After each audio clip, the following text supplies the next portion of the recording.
रसूल सल्लल्लाहु अलैहि वसल्लम ने फरमाया, अल्लाह हुज़्ज़ुल जलाल ने मुझे अर्श के नीचे जो खजाने हैं उसमें से 2 आयतें मुझ पे नाजिल की हैं, जो सूरतुल बकरा की आखिरी 2 आयतें हैं। जो सोते वक्त इसको पढ़ लेगा ये आयतें काफी हो जाएंगी, शैतान से बंदा बच जाएगा, निगरानी हो जाएगी,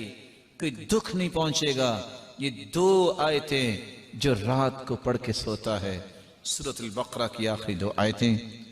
इनको याद करना चाहिए। ये 2 आयतें कौन सी हैं? आमनर रसूल बिमा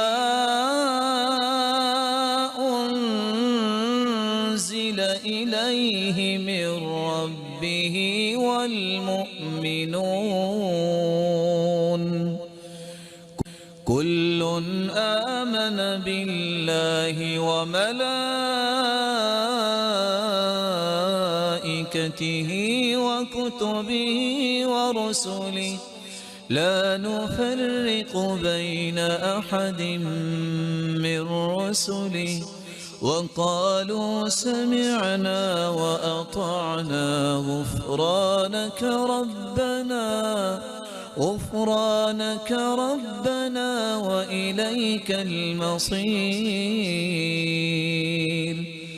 لا يكلف الله نفسا إلا وسعها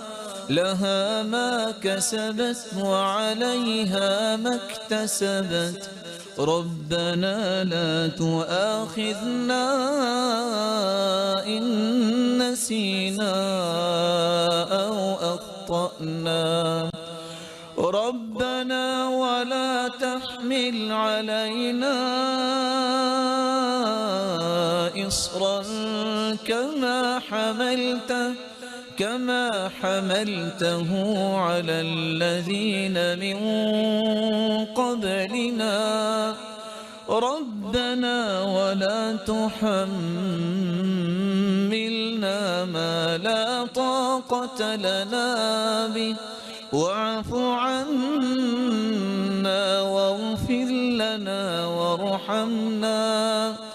أنت مولانا فانصرنا